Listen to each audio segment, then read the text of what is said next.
Aquella mañana, cuando entré al juzgado de Monterrey, llevaba puesta una camisa de Walmart de 400 pesos. El abogado de la contraparte se detuvo repentinamente a mitad de la frase y me señaló directamente. Sonrió. Señoría, dijo, esta es la prueba de que este hombre no tiene nada en las manos. Miren esa camisa barata. No es más que un trapo. Hizo una pausa, mirándome como si yo fuera un objeto que estaba siendo evaluado. Su hijo merece una vida mejor de la que él posiblemente pueda proveer. Habló lo suficientemente fuerte para que la taquígrafa del tribunal registrara cada sílaba. Porque hay secciones en esta vida que se pueden enseñar con palabras. Tienen que ser demostradas. Y yo había pasado 3 años construyendo exactamente esa demostración. La gente en esta historia tuvo todas las oportunidades del mundo para comportarse con decencia. Simplemente decidieron no hacerlo. Y esas decisiones les costaron todo. Mi nombre es Daniel Rivas. Tengo 54 años. Fui el fundador de una empresa de software. Y ahora soy padre de tiempo completo de un joven de 17 años llamado. Un chico que merecía algo mucho mejor que aquello, por lo que sus padres lo hicieron pasar. Quiero ser sincero contigo. No soy un hombre dramático. No levanto la voz en las discusiones. No hago escenas en los restaurantes ni envío mensajes a altas horas de la noche. Cuando estoy enojado, resuelvo los problemas de la misma manera que siempre lo he hecho, en silencio, metódicamente, con más paciencia de la que la mayoría de la gente se siente cómoda soportando. Lo cual es exactamente la razón por la que lo que sucedido aquella mañana tomó a todos en esa sala de tribunal completamente desprevenidos. A todos, excepto a mí. 3 años antes de entrar a ese juzgado con una camisa de Walmart, estaba sentado en una sala de juntas con paredes de cristal en el piso 14 de un edificio en la zona de Valle Oriente, en Monterrey, viendo a 4 abogados brindar con copas de champaña por un trato que me había convertido, muy silenciosamente, en un hombre extraordinariamente rico. $230 millones. Eso fue lo que se pagó por Rivas Digital. 15 años de cenas perdidas caídas de servidores a las 3 de la mañana. Un matrimonio que había estado viendo morir desde adentro durante al menos 2 de esos años antes de poder admitir finalmente lo que estaba presenciando. Los abogados celebraban. Los compradores se daban la mano con el entusiasmo de hombres que acaban de adquirir algo importante. Yo me senté a la cabecera de la mesa, firmé mi nombre 11 veces y no sentí absolutamente nada. No porque fuera desagradecido, sino porque ya sabía lo que me esperaba en casa. 6 meses antes de esa firma, un martes por la tarde en nuestra casa de San Pedro Garza García, esa con el porche envolvente que Vanessa había elegido y que yo había pagado sin dudarlo, me enteré de lo de Héctor Alatorre. No hubo un descubrimiento dramático, ni lápiz labial en el cuello, ni una llamada sospechosa a medianoche. Lo descubrí de la forma en que los hombres o observadores siempre lo hacen, en silencio. Un patrón de pequeñas cosas que no cuadraban hasta que todas cuadraron en el mismo instante, en que inclinaba la pantalla de su teléfono para ocultarla cuando yo entraba a la habitación. La forma en que su risa sonaba diferente en ciertas llamadas, más ligera, más joven, como una versión de sí misma que había decidido que yo ya no merecía escuchar. La forma en que dejó de discutir conmigo, y a Vanessa le encantaba discutir. Cuando alguien que se alimenta del conflicto se vuelve repentinamente silencioso, es porque ha encontrado otro lugar donde poner su energía. Me quedé con esa información durante 4 días antes de dar un solo paso. Luego llamé a Patricia Chávez. Patricia no tenía anuncios espectaculares en la Avenida Constitución.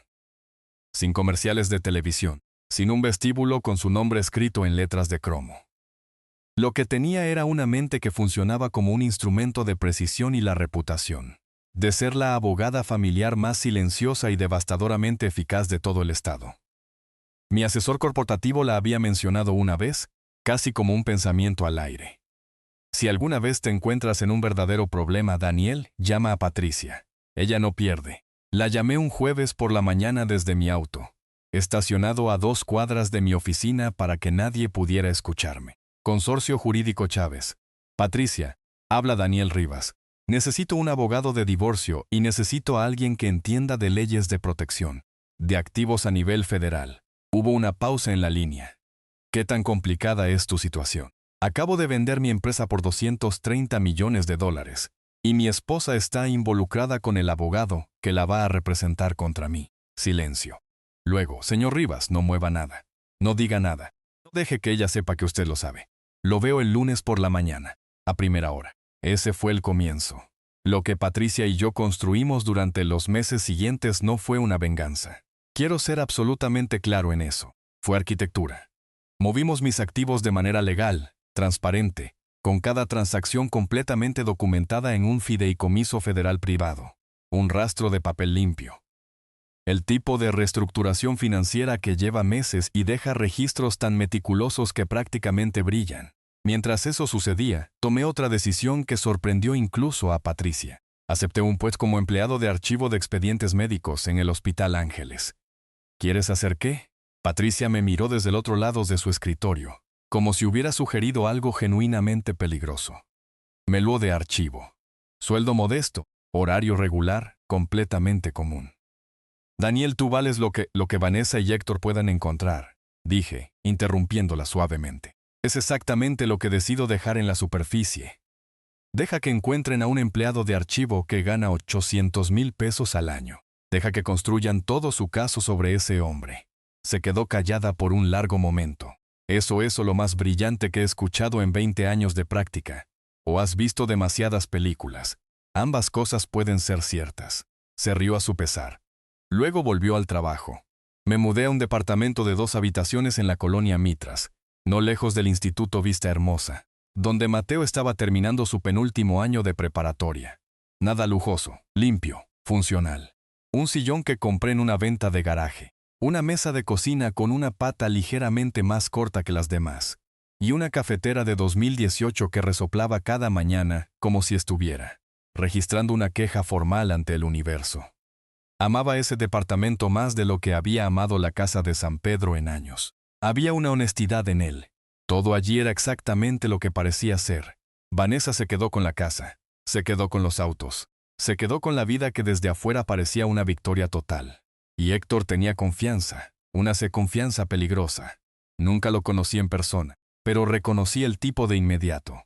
Traje caro, postura agresiva, el tipo de abogado que trata las salas de justicia como escenarios de teatro y las partes contrarias como utilería en su propia obra. Llamó a Patricia una vez, al principio del proceso, antes de que cualquiera de los dos entendiera lo poco que realmente sabían. Patricia me transmitió la conversación palabra por palabra.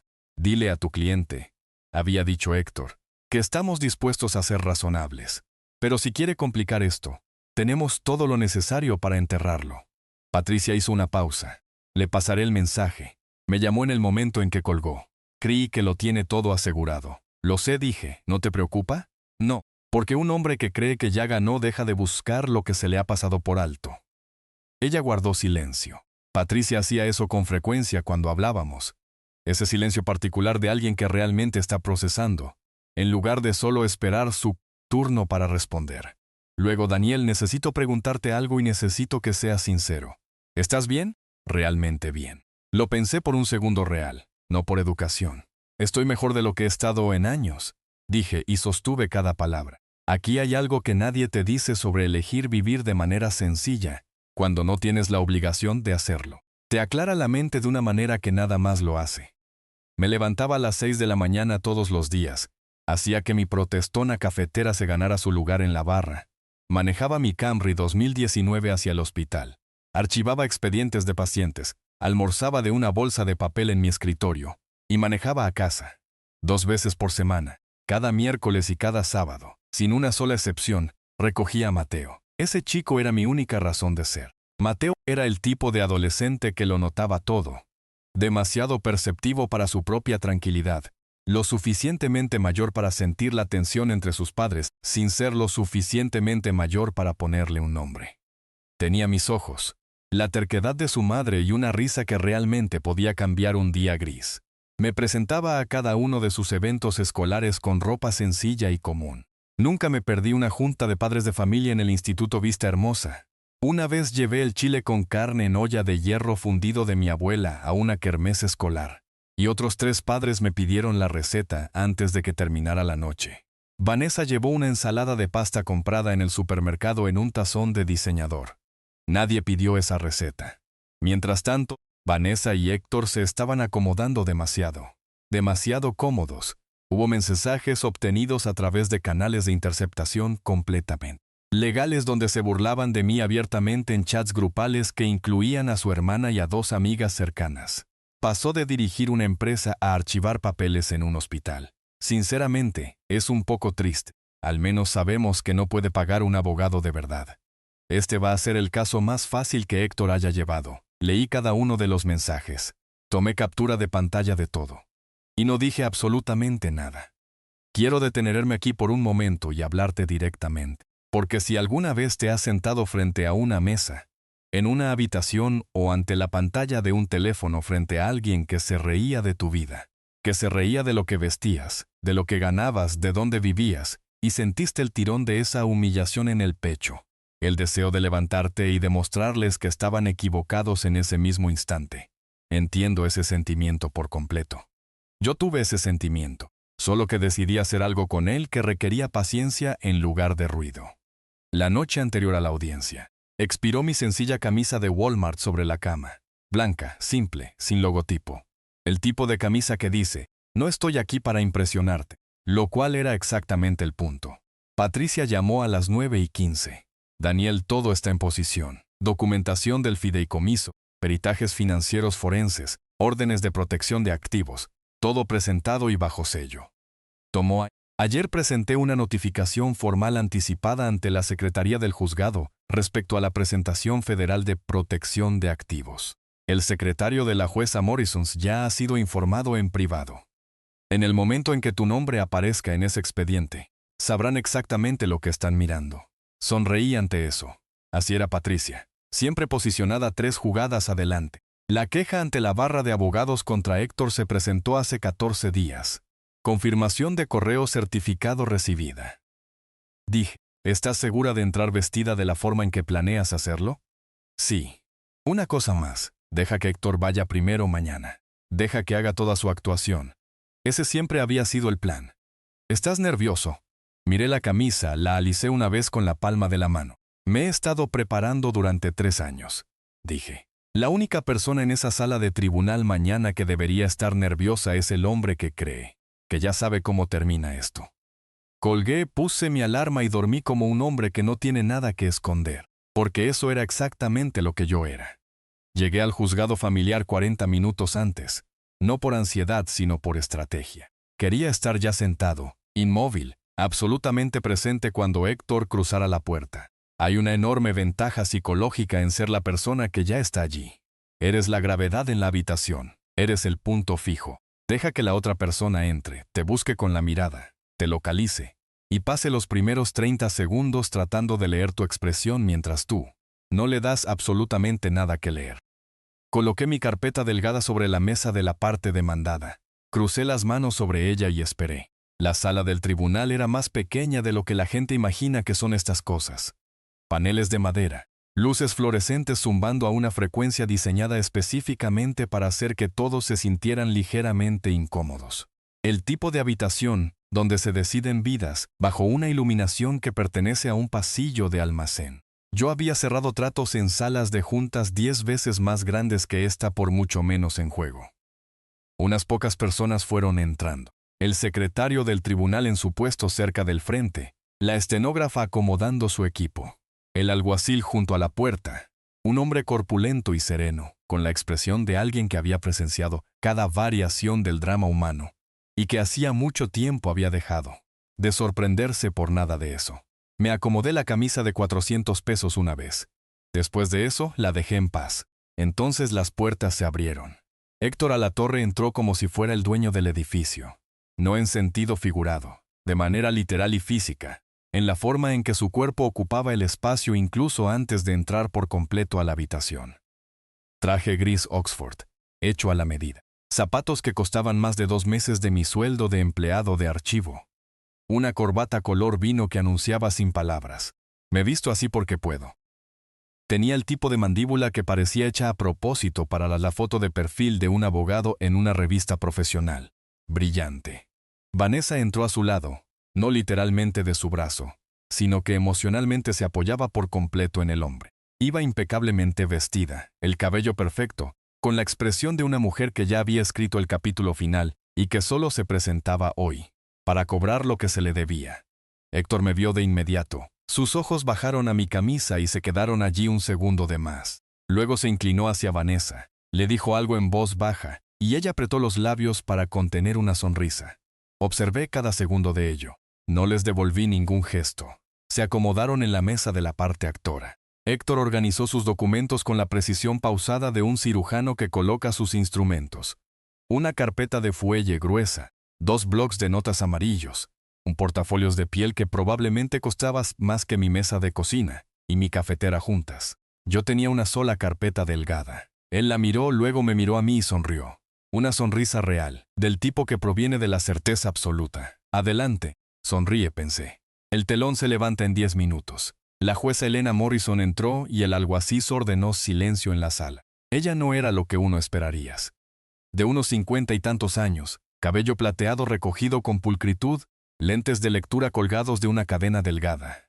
El tipo de rostro que había procesado décadas de desesperación humana, sin perder su agudeza ni su sentido de la proporción. Acomodó sus materiales, miró ambas mesas con la calma de una persona que no tenía PRI por estar en ningún otro lugar y cero paciencia para el teatro. Estamos aquí en el asunto de Rivas contra Rivas. Abogado de la parte actora puede proceder. Héctor se levantó como si hubiera estado esperando este fomento toda su carrera. Y le concederé esto al hombre. Era bueno, genuina, profesional e impresionantemente bueno. Guió a la jueza Morrison a través de su caso con la autoridad fluida de alguien que había ejecutado esta actuación 100 veces. Presentó los registros financieros, los que ellos creían que eran míos, y los expuso con la confianza medida de un hombre que tiene cartas que cree que nadie puede igualar. Señoría, el demandado en este asunto presenta un panorama financiero bastante simple. Ingresos anuales de aproximadamente 840,000 pesos. Sin ahorros significativos, sin activos sustanciales, obligaciones de deuda que superan sus ingresos mensuales por.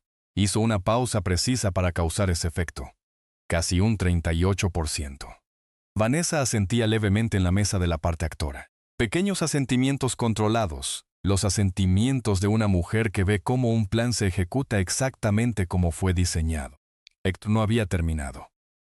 Este tribunal debe saber que el demandado llegó aquí esta mañana, y aquí se giró ligeramente hacia mí, en una camisa comprada en Walmart, mientras su hijo asiste al Instituto Vista Hermosa, una institución privada cuya colegiatura este hombre demostrablemente no puede pagar.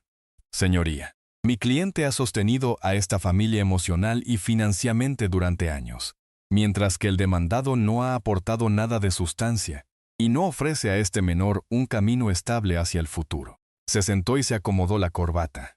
Vanessa exhaló en la mesa de la parte actora y yo pensé, sí, así, Héctor. Ya casi llegas a la parte donde todo se desmorona. La jueza Morrison me miró por encima de sus lentes. Sus ojos transmitían algo que reconocí. La atención silenciosa de una persona que ya ha notado, algo que la sala aún no ha aptado. Demandado. Su nombre completo para el expediente. Por favor. Me enderecé en mi silla. Hablé con claridad, con calma. Con la voz de un hombre que ha estado esperando 3 años para decirse exactamente. Daniel Rivas, señoría. La sala no explotó. No hubo jadeos, simplemente cambió. De la forma en que cambia la presión del aire justo antes de que llegue una tormenta. Ese silencio específico que se apodera de una habitación cuando algo importante acaba de suceder. Y solo 2 personas saben de qué se trata. La pluma de la jueza Morrison dejó de moverse. Esto es lo que Héctor no sabía. Lo que Vanessa no sabía. Lo que nadie en esa sala de tribunal sabía excepto yo. Y el secretario del tribunal que había recibido instrucciones muy específicas de Patricia Chávez la tarde anterior. El secretario ya había sacado la presentación sellada de protección de activos federales, ya había verificado el nombre, ya había colocado la documentación certificada en un sobre cerrado sobre el escritorio de la jueza Morrison, antes de que el edificio abriera esa mañana, y ya la había guiado a través de ella en privado en su oficina, antes de que Vanessa o Héctor pusieran un pie adentro. La jueza Morrison no estaba descubriendo nada en ese momento, lo estaba confirmando. Levantó la vista lentamente. Se dirigió a su secretario con un asentimiento preciso, del tipo que conlleva un significado específico. El secretario se puso de pie de inmediato. Caminó hacia el archivador detrás de su puesto y regresó con un grueso documento oficial federal que llevaba un sello en relieve. Lo reconocí del día en que Patricia me mostró la confirmación de certificación. Lo colocó sobre el escritorio de la jueza sin decir una palabra. Héctor se inclinó hacia Vanessa. Asunto administrativo de rutina, no te preocupes. Ella asintió. Yo no dije nada. La jueza Morrison abrió el sobre. Revisó la página de portada, no con la expresión de alguien que lee algo por primera vez, sino con la expresión de alguien que confirma lo que ya sabe antes de declararlo para el expediente. Lo colocó sobre el escritorio. Cruzó las manos y miró a Héctor Alatorre con una expresión que hizo que toda la sala del tribunal se quedara completamente inmóvil. Abogado, una pausa que cargaba un peso real. Antes de que continúe, este tribunal necesita abordar algo. Por supuesto, señoría. Los registros financieros que presentó como evidencia esta mañana han sido cotejados con una presentación federal sellada de protección de activos, registrada bajo el nombre del demandado.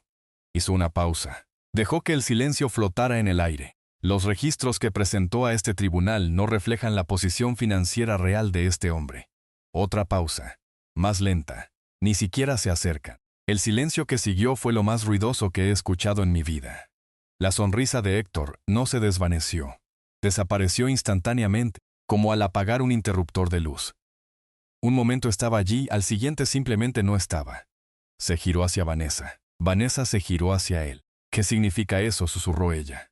Su voz tenía un matiz nuevo, algo tenso e incierto que no estaba allí hace 60 segundos. Héctor abrió la boca, la cerró. Esa vez en toda la mañana, Héctor Alatorre no tenía nada que decir. Y yo, sentado con mi camisa de Walmart de 400 pesos, con las manos cruzadas sobre mi delgada carpeta, pensé, y eso que ni siquiera hemos abierto la carpeta todavía. Existe un tipo específico de silencio que solo habita en las salas de tribunal. No es un silencio pacífico, ni un silencio cómodo. Es el silencio de una sala llena de gente que contiene el aliento colectivamente porque algo irreversible se aproxima. Y todos pueden sentirlo, incluso los que aún no entienden qué es lo que están percibiendo. Ese era el silencio que flotaba sobre la sala. Técnicamente Héctor seguía de pie, pero algo se había desvanecido en él. Esa confianza costosa y cuidadosamente construida se le había escurrido de la misma manera que el aire sale de una llanta pinchada. No de golpe, sino de manera constante, irreversible. Lo que quedaba era solo un hombre en un traje muy fino, empezando a comprender que había entrado a la sala equivocada, con los documentos equivocados, contra el hombre equivocado. Solo que aún no sabía qué tan equivocado estaba. La jueza Morrison me miró. Señor Rivas, entiendo que tiene documentación que presentar. Sí, señoría. Necesito que entiendas algo sobre esa carpeta. Delgada, común, del tipo que compras en un paquete de 10 en cualquier papelería de oficina. La carpeta de fuelle de Héctor pesaba varios kilos. Su portafolios de piel por sí solo costaba más que todo lo que yo llevaba puesto. Pero lo que estaba dentro de mi carpeta había tomado 3 años enteros de construir y había sido elaborado con el cuidado y la precisión de algo destinado a durar. Coloqué los documentos sobre la mesa uno a uno, en silencio, metódicamente.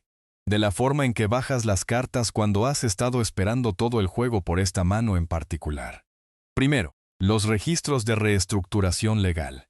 Cada uno de los activos transferidos al fideicomiso privado. Completamente documentado. Cada transacción certificada, fechada, verificada, limpia, transparente, intocable. 3 años de una arquitectura legal, quirúrgica y financiera tan cuidadosa que Héctor nunca pensó en buscarla, porque había estado demasiado ocupado celebrando un caso que ya había decidido que había ganado. Suponer es un hábito costoso. Segundo, el análisis financiero forense preparado por el equipo de Patricia. No el empleado de archivo que gana 800,000 pesos al año sobre el cual Héctor había construido todo su argumento, sino el hombre debajo de esa superficie cuidadosamente construida. El hombre que había llevado a Rivas Digital de 3 personas en una oficina, rentada en el centro, a una adquisición de $230 millones. Vi cómo sucedía en tiempo real, en el rostro de Héctor. La forma en que sus ojos se movían sobre los números. La forma en que su mandíbula se apretaba milimétricamente con cada página que pasaba. La forma en que su bloc de notas amarillo permanecía completamente intacto frente a él, porque ya no quedaba nada que escribir que pudiera salvarlo. Había dejado de tomar notas. Tercero, 3 declaraciones juradas. El maestro titular, Demoto en el instituto viste hermosa a su consejero escolar, su entrenador de fútbol. Los tres documentando el mismo patrón a lo largo del mismo periodo de 3 años. Un padre que se presentaba a todo de manera constante, sin excepción. Y una madre que en múltiples ocasiones documentadas había intentado interferir con ese acceso. Alienación parental por escrito y bajo juramento de 3 personas que no tenían absolutamente ningún interés personal en el resultado de este caso. Vanessa emitió un pequeño sonido en la mesa de la parte actora. No fueron palabras, solo un sonido. El sonido específico de alguien que siente que el suelo se abre bajo sus pies. Luego coloqué el último documento sobre la mesa. Lo deslicé hacia adelante lentamente. Sin aspavientos, sin hacer contacto visual con Héctor para telegrafiar lo que venía. Solo papel. Señoría, el documento final es una queja formal presentada ante la barra de abogados del Estado, hace 14 días contra el abogado de la contraparte, documentando la presentación deliberada de evidencia financiera fabricada en estos procedimientos. El acuse de recibo del correo certificado que confirma entrega es la última página. La sala no murmuró. Se quedó completa, absoluta y perfectamente inmóvil. Héctor se puso de pie tan rápido que su silla se arrastró ruidosamente hacia atrás contra el suelo. Un sonido agudo y desagradable que hizo que 3 personas en la galería se sobresaltaran visiblemente. Estos documentos fueron presentados y certificados ante este tribunal hace 14 días, señoría. Mi voz era tranquila, casi de conversación. El recibo certificado es la última página. Como mencioné, la jueza Morrison ya estaba leyendo. Héctor estiró la mano hacia el documento con dedos que ya no estaban del todo firmes. Pasó a la última página. Se quedó mirando el sello certificado con la expresión de un hombre que abre una puerta. Esperando encontrar una habitación y descubre un edificio. Completamente diferente del otro lado. Sus manos temblaban. Miró a Vanessa. Ella le devolvió la mirada, y en ese único intercambio sin palabras, sin gestos, nada más que las miradas de 2 personas encontrándose, vi cómo toda su alianza se fracturaba limpiamente por la mitad. Ese fue el momento en que las puertas traseras de la sala del tribunal se abrieron. Patricia Chávez entró como si tuviera todo el tiempo del mundo. No era una mujer dramática, serena, precisa, el tipo de abogada que dejaba que su documentación hablara y que nunca necesitaba que la sala reconociera que ella era la persona más preparada en el lugar. Me dio un ligero asentimiento desde su otro lado de la sala. Pequeño, preciso, exactamente a tiempo. Detrás de ella venían 2 agentes federales vestidos de civil. Sin uniformes, sin credenciales visibles a primera vista, solo 2 personas muy tranquilas, muy decididas, caminando directamente hacia la mesa de Héctor, con la eficiencia silenciosa de profesionales que hacen esto sin ceremonias, y que no sienten nada en particular al respecto. Uno de ellos colocó un documento frente a Héctor sin decir palabra. Héctor lo miró. Leyó el primer párrafo y se sentó muy, muy despacio. De la forma en que un hombre se sienta cuando sus piernas han decidido, silenciosamente, que no se puede confiar plenamente en ellas. Vanessa le agarró el brazo. Héctor, ¿qué es eso? ¿Qué es ese papel? Él no respondió de inmediato. Vanessa, es un citatorio federal, dijo. Su voz tenía una textura nueva ahora. Hueca, despojada de cada cualidad que la había hecho tan imponente 40 minutos antes. Quieren cada documento que usé para construir este caso. Vanessa lo miró fijamente. ¿Por qué? ¿Por qué querrían eso? Porque colocó el papel sobre la mesa con manos cuidadosas, deliberadas, como si pudiera estallar. Presentar registros financieros, fabricados en un procedimiento que involucra un fideicomiso protegido por el gobierno federal, no es solo una violación al código de ética de la barra de abogados. Es un delito federal. Las palabras cayeron en esa habitación como piedras arrojadas al agua estancada, pesadas, extendiéndose hacia afuera desde un solo punto en anillos lentos que se ensanchaban. Vanessa se giró para mirarlo de verdad, y vi el momento exacto en que sucedió. El momento en que comprendió que el hombre al que le había confiado todo, el hombre al que había elegido por encima de su matrimonio, el hombre que se había sentado frente a ella durante meses, prometiéndole que esto sería fácil, rápido y limpio, la había utilizado. Me dijiste que esos registros eran reales, susurró ella. Él no dijo nada. Me dijiste que lo tenías todo resuelto. Su voz se quebró en la mitad de la frase. Héctor, me dijiste que esos registros eran reales. Él siguió sin decir nada. Y en ese silencio Vanessa obtuvo su respuesta. La jueza Morrison había visto suficiente. Colocó el documento final sobre su escritorio. Se quitó los lentes y miró a la sala con el peso medido de 23 años en el estrado detrás de cada palabra que estaba a punto de decir. Cuando habló, cada persona en esa habitación dejó de respirar.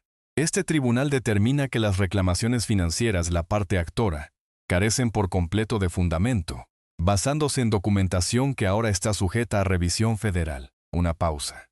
Deliberada. La custodia principal del menor Mateo Rivas se otorga al demandado Daniel Rivas.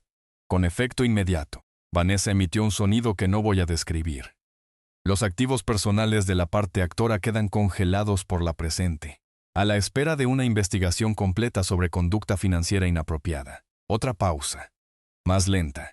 Señora Latorre, este tribunal está remitiendo su conducta tanto a la barra de abogados del Estado como a la Fiscalía Federal para el distrito correspondiente. Le aconsejo encarecidamente que no salga del Estado. Lo miró una última vez por encima de sus lentes. Lo que había en su expresión no era ira. Era algo más silencioso que la ira, más definitivo. La expresión de una persona que ha visto a seres humanos tomar decisiones catastróficas durante 2 décadas y que todavía no se acostumbra del todo al desperdicio de todo ello. Usted entró a esta sala esta mañana y se burló de un hombre por su camisa. Su voz no se elevó. No era necesario. Le sugiero que aproveche el camino a casa para reflexionar cuidadosamente sobre lo que le ha costado este día. El mazo cayó una vez, limpio, definitivo, como el punto al final de una frase que había tomado 3 años escribir. Héctor recogió sus papeles con manos temblorosas. No miró a Vanessa, no me miró a mí, no miró a la jueza, a la galería, ni a los agentes federales que seguían de pie en silencio cerca de su mesa. Tomó su costoso portafolios de piel y salió de esa sala de tribunal sin decir una sola palabra a nadie. Las puertas se cerraron detrás de él. Vanessa se quedó sentada sola en la mesa de la parte actora. El traje hecho a la medida, el cabello perfecto, la confianza cuidadosamente armada que había llevado como armadura al entrar. Todo había desaparecido, dejando solo a una mujer sola en una habitación, donde todo se acababa de derrumbar en todas direcciones a la vez. Estaba llorando, no con lágrimas teatrales. Lágrimas de miedo, genuinas. Las lágrimas que brotan cuando la historia que te has estado contando a ti misma durante 3 años se desmorona en 45 minutos en público. Se giró hacia mí. Su voz se quebró en esa única palabra. Por favor, yo no sabía todo lo que él estaba haciendo. No todo. Por favor, me puse de pie. La miré por un largo momento, no con ira. Había cargado con la ira durante exactamente una semana hace 3 años. Y luego la dejé ir porque la ira es una arquitecta terrible. Construye chueco. Todo lo que levanta eventualmente se inclina y se cae. Lo que sentí al mirar a Vanessa fue algo más triste que la ira y más silencioso que la victoria. El duelo específico de un hombre que mira lo que algo solía ser y comprende, de manera completa y permanente, que nunca podrá volver a hacer eso. No por lo que ella hizo, sino por la persona en la que eligió convertirse mientras lo hacía. Cuídate, Vanessa, dije en voz baja. No por mí, Mateo necesita que su madre esté bien. Eso es lo único que deseo para ti. Me di la vuelta y salí. Afuera, la luz de la tarde golpeaba hacia los escalones del juzgado de la forma en que la luz de otoño golpea las cosas en Monterrey. Cálida, sin prisa, completamente indiferente a lo que acababa de ocurrir dentro de sus edificios. La ciudad seguía con sus asuntos. El tráfico en la avenida. El radio de alguien que dejaba escapar una canción medio conocida desde algún lugar cercano. Una tarde perfectamente ordinaria que no tenía idea de que acababa de ser el día más significativo de mi vida. Me paré en lo alto de los escalones. Respiré hondo y dejé que el aire se quedara en mis pulmones por un momento. Había terminado. 3 años de paciencia, 3 años de almuerzos en bolsa de papel, de una cafetera que resoplaba, y de una mesa de cocina con una pata desigual. 3 años de presentarme con ropa sencilla y común a los eventos escolares, mientras Vanessa y Héctor se enviaban mensajes burlándose de mí, absolutamente seguros de sí mismos. 3 años de no decir nada mientras los demás lo decían todo. Terminado. Mateo estaba esperando al pie de las escaleras. 17 años. La mochila colgada sobre un hombro, de la forma en que los adolescentes cargan las mochilas. Como si la correa fuera más una sugerencia que un verdadero compromiso estructural. Estaba tratando de leer mi rostro, de la forma en que había estado tratando de leer mi rostro toda su vida. Porque este chico lo notaba todo. Siempre lo había hecho. Papá se despegó del barandal. ¿Ganamos? Bajé los escalones y le pasé el brazo por los hombros. No fui ahí dentro para ganar, Mateo. Él levantó la vista. Entonces, ¿a qué fuiste? A decir la verdad. Pensó en eso. Ese silencio particular suyo. Ese que significa que realmente está procesando algo. No solo esperando a que la conversación continúe. ¿Cuál es la diferencia entre ganar y decir la verdad? Mires mi sencilla camisa de 400 pesos. La alicé una vez con la palma de la mano. Ganar se trata de ti, dije. La verdad se trata de algo mucho más grande que tú. Asintió lentamente. Aún no lo entendía del todo. No importaba. Teníamos tiempo. Y ahora teníamos ese tiempo juntos. Caminamos hacia mi Camry 2019. Sin chofer contratado, sin champaña, sin un momento diseñado para ningún público más que nosotros dos. Solo un padre y su hijo. La quietud de una tarde en Monterrey.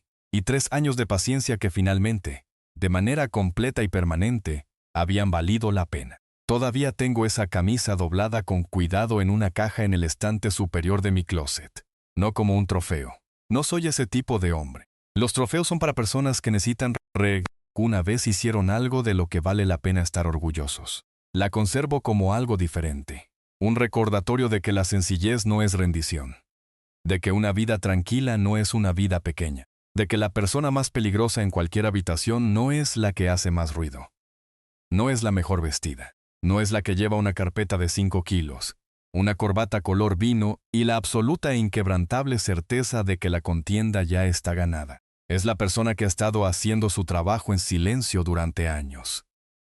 Héctor Alatorre entró a esa sala de tribunal con cada ventaja visible. Dinero, conexiones, confianza. Meses de preparación de un caso contra un hombre al que había descartado antes de conocerlo. Yo entré con una carpeta delgada, una camisa sencilla y una enorme cantidad de paciencia. Nunca tuvo una oportunidad. Esta historia me enseñó algo con lo que quiero dejarte. El error que comete la mayoría de las personas cuando son subestimadas es que intentan corregir la situación de inmediato. Se defienden en el acto. Levantan la voz, exponen su caso, gastan su energía convenciendo a personas que ya han decidido no escuchar. Lo que entiendo, ahora lo que me enseñaron esos 3 años enteros, es que no le debes tu demostración a las personas que te descartan. Se la debes a la verdad. Y la verdad, si se le da suficiente tiempo y suficiente trabajo cuidadoso, no necesita de tu ayuda para llegar. Una cosa que puedes hacer hoy, ahora mismo, si esta historia tocó una fibra real en ti, si es escribir aquello que has estado esperando permiso para construir en silencio. No lo que quieres anunciar, sino lo que quieres hacer. Establece un plazo. Da el primer paso. La paciencia es la estrategia. Y la pregunta con la que quiero dejarte pensando en los momentos en que te hayan descartado, subestimado o se hayan burlado de ti, es: ¿reaccionaste ante la persona que se burlaba? ¿O fuiste a casa y te pusiste a trabajar? Antes de irme, realmente quiero escucharte. Escribe un 1 en los comentarios si crees que Daniel manejó esto exactamente de la manera correcta. Escribe un 2 si crees que debió haber confrontado a Vanessa antes de la audiencia. Escribe un 3 si hubo un momento en esta historia que te tocó más de cerca de lo que esperabas. ¿Y desde dónde nos estás viendo? ¿Qué hora es en donde estás ahora mismo? Siempre me da curiosidad saber de las personas que encuentran el camino hacia estas historias. ¿Alguna vez has estado en una habitación donde alguien decidió cuánto valías basándose en cómo estabas vestido o cómo se veía tu vida desde afuera? Cuéntame en los comentarios. Esas historias también importan. Si aún no te has suscrito, te lo pido directamente, de persona a persona, sin ventanas emergentes ni botones automáticos, solo yo. Suscríbete, dale me gusta si esto se lo ganó, y nos vemos en la próxima. Esta es una historia de ficción inspirada en experiencias emocionales reales, completamente reescrita y reimaginada en Monterrey, México, para crear contenido original. Cualquier parecido con personas o eventos reales es coincidencia.